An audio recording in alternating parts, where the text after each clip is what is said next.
అనకాపల్లి జిల్లా నర్సీపట్నం ఆపరేషన్ సింధూర్ కు మద్దతుగా నర్సీపట్నంలో భారీ కార్యక్రమం నిర్వహించారు. గౌరవ స్పీకర్ అయ్యన్న పాత్రుడు నేతృత్వంలో ప్రతిజ్ఞ జరిగింది. భారత సైన్యం చేపట్టిన ఆపరేషన్ సింధూర్ కు మద్దతుగా నర్సీపట్నంలో బుధవారం ఎన్టీఆర్ స్టేడియం మహాత్మా గాంధీ విగ్రహం వద్ద గౌరవ స్పీకర్ చింతకాల అయ్యన్న పాత్రుడు ఆధ్వర్యంలో భారీ మద్దతు కార్యక్రమం నిర్వహించారు. గాంధీ విగ్రహం ఎదుట భారత సైన్యానికి సంపూర్ణ మద్దతుగా ఉంటామని ప్రతిజ్ఞ చేశారు. ఈ సందర్భంగా గౌరవ స్పీకర్ అయ్యన్న పాత్రుడు మాట్లాడుతూ గత రాత్రి ఉగ్రవాదులపై భారత సైన్యం ప్రతీకార దాడులకు పూర్తి మద్దతుగా నిలుస్తున్నట్లు తెలిపారు.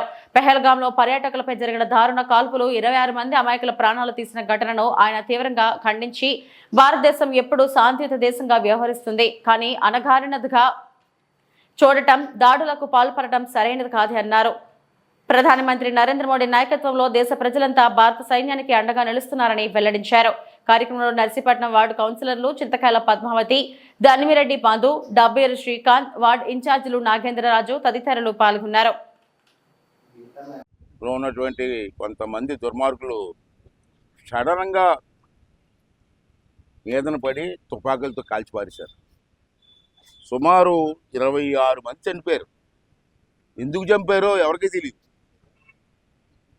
ఎందుకు చంపారో అని ఇప్పటికీ తెలియదు ఎవరికైనా.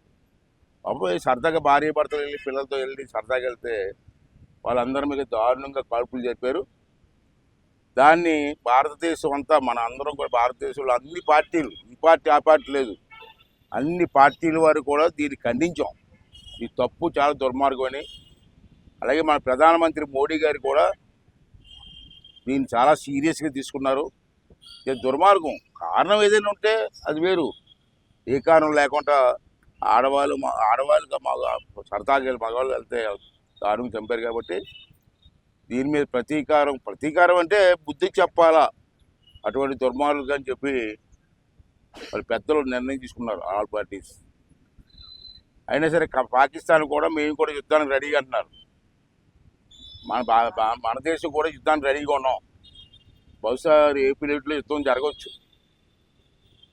అప్పుడు చర్చలు జరుగుతున్నాయి. ఆ యుద్ధానికి ఒకసారి అటువంటి దుర్మార్గులకి నా సొంత అభిప్రాయం ఏంటంటే, నేను మొన్న చెప్పాను, నన్ను అడిగారు మీ అభిప్రాయం ఏంటని.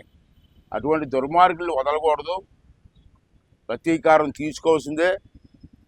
అన్యాయంగా చంపారు 26 మందిని అని నా ఉద్దేశం కూడా చెప్పాను నేను. అదే రాత్రి కొన్ని కవింపు చర్యలు జరిగాయి. బహుశా యుద్ధం కూడా రావాలా. ఒకసారి ఆ దుర్మార్గులు అందరూ తుడిచిపెట్టాలి. ఒకసారి భారతదేశంపై కన్నులెత్తి చూస్తే మిమ్మల్ని పాచేస్తామని చెప్పి ఒక సంకేతం మనం ఇవ్వాల్సిన అవసరం ఉంది. అంచేది మనం అందరం కూడా ఎందుకంటే కార్యక్రమం గాంధీ గారి పెట్టాం. ఇది మన పుణ్యదేశం, శాంతియుతమైన దేశం. మన దేశం ఎప్పుడు కూడా తగులు కోసం కోరుకోలేదు. నేను చిన్నప్పటి నుంచి చూస్తాను గాంధీ గారి దగ్గర చూస్తే. వాళ్ళు పైకి మనం శాంతిగా ఉంటాం, కానీ వాళ్ళు వచ్చి దౌర్జన్యం చేస్తుంటే ఎన్నాళ్ళు శాంతిగా ఉంటాం? కొట్టవలసిందే. వచ్చి కొడేస్తామంటే ఎందుకు కొడతారో తెలియదు మనకి. కొడతామంటే ఊరుకుంటామా? మన దేశంలో కొన్ని కోట్ల మంది ప్రజలు ఉన్నారు. వాళ్ళకి కూడా రక్షణ కల్పించాలి కదా. అంచేత బహుశా రేపు కానీ ఇవాళ కానీ యుద్ధం స్టార్ట్ అవ్వచ్చు నా అంచనా ప్రకారంగా. అంచేత భారతదేశం మన సైనికులకి చాలామంది సైనికులు యుద్ధానికి వెళ్తున్నారు. అప్పుడు వెళ్ళిపోయారు, బార్డర్లో ఉన్నారు. ఏ టైంలోనే అవ్వచ్చు.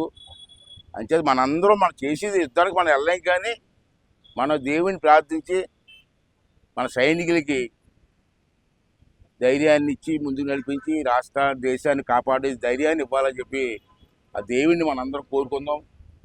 రోజు మనం పూజ చేసుకున్నాం కాబట్టి ఇదో మనం పూజ చేసుకుందాం. మనందరం కూడా ఒక సంకేతం. నర్సీపట్నం గాంధీ గారి విగ్రహం దగ్గర నుంచి ప్రధానమంత్రి మోడీ గారు, భారత ప్రభుత్వం మీరు భయపడవలసిన అవసరం లేదు, భారతదేశంలో ఉన్న ప్రతి ఒక్కరూ ఆడ మగ పిల్ల అందరం కూడా మీకు అండగా ఉంటాం అని చెప్పడం కోసమే ఈ కార్యక్రమం పెట్టడం జరిగిందని చెప్పి సందర్భం చేస్తూ, అలాగే భారతదేశంలో ఉన్న అన్ని పార్టీలు రాజకీయాలు ఎందుకంటే మన దేశం అందరూ కూడా అన్ని పార్టీల వారు కూడా సంఘీభావం చెప్పి మన సైనికులకి అండగా ఉండి మన సైనికులకి ధైర్యాన్ని ఇచ్చి ఆ పాకిస్తాన్ దేశం దుర్మార్గులకి బుద్ధి చెప్పే కార్యక్రమానికి విజయవంతం జరగాలని చెప్పి భగవంతుని కోరుకుంటే, ఈ యుద్ధానికి మీ అందరం కూడా సంపూర్ణ సహకారం అందిస్తామని చెప్పి కూడా మనం ఈ సందర్భంగా మనం ప్రమాణం చేయవలసినటువంటి అవసరం కూడా ఉందని చెప్పి ఈ సందర్భంగా మనం చేస్తూ ప్రమాణం చేస్తూ మరి మంచి కార్యక్రమాలు కూడా మీ అందరికీ ఆడవాళ్ళకి మగవాళ్ళకి అందరికీ పేరు పేరు నా ధన్యవాదాలు తెలుపుకుంటూ భారతదేశం గెలవాలి, న్యాయం గెలవాలి, ఆ దేవుడు మనందరి మీద ఆశీర్వాదం ఉండాలని చెప్పి కోరుకుంటూ సెలవు తీసుకున్నాను. థ్యాంక్ యూ అండి.